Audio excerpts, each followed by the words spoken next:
Hey, I'm Cameron with Yates Contracting, and on this episode of Remodeling America, I want to kind of go through how we get homeowners to select different kinds of finish for their hardwood floors so that they can find something that they actually like and something that they love in their own place so that it's not just from a little sample. Hope you enjoy. Whenever you're choosing stain or if you're choosing stain and finish for a customer, what I like to do is I like to take the actual floors. First go through and just sand them relatively quickly with about 100 grit paper on an edger or buffer, just to get the area relatively smooth. It's not going to look exactly like it, but at least give them the right idea. Then, depending on, first you talk to them and ask them about the different types of stain that they like, if it's light or dark, red or brown, just to kind of get an idea of what they want. And then I like to check about 5 different stains is usually what I'm going for. So I will tape off areas that are roughly about 2 by 2 each, and I'll just use some painter's tape, and I kind of make a grid all the way around it. Like I already have done this already, but make a grid all the way around it. And after I've done, I like to get 6 squares. If I have 5 stains, I do 6 squares, so that the last one I'll do with just the finish, just the top coat. So if they've already chosen, if they want, usually we do satin floors. I only do higher gloss floors if they ask for it. We'd only do satin floors. So I'll leave this open. This is a natural, so they have something to compare it to. And then I'll attempt to do light to dark the best I can. So what we want to do is as soon as you have your squares all out, then I'll just take the stains that I'm going to use and I'll spread them out into each area that they're going to be in, okay?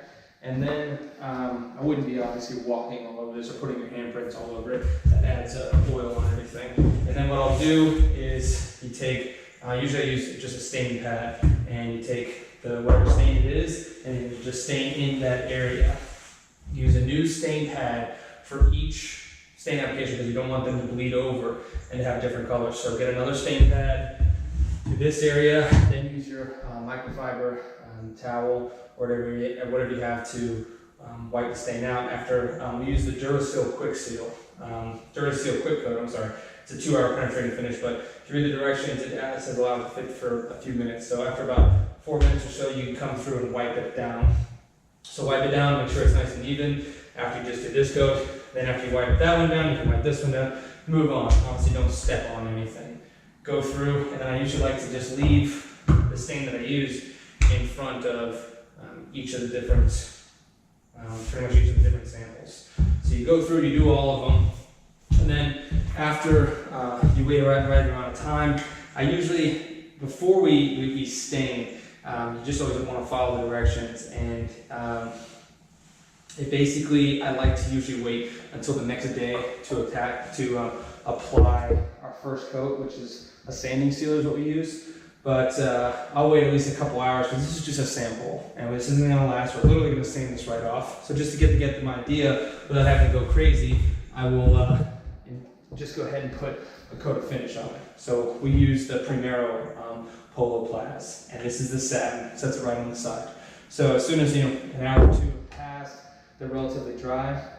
I go ahead and with all the tape still in place, I'll go ahead and coat, just starting from the top, I'm working my way down, still trying not to step on anything because it'll just get dust and oil that doesn't need to be there. So I'll coat everything with just one coat to give it a little bit of shine, to just give them a better idea on what it's going to look like. Plus you'll need to, the area you didn't put any stain, where you just have the natural finish, you want to put that coat on there as well.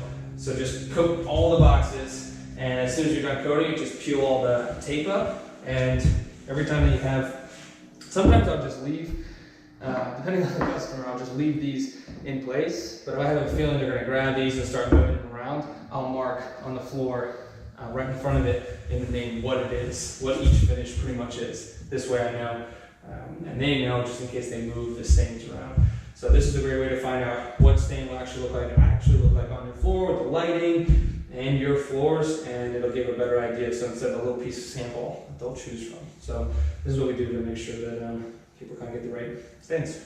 And that's pretty much how we select our stains for our customers. So if you like the video, if you could hit the like button or subscribe, and then hit the bell for notifications. This way you get a notification every time we come up with a new video. My name's Cameron, and this is Remodeling America.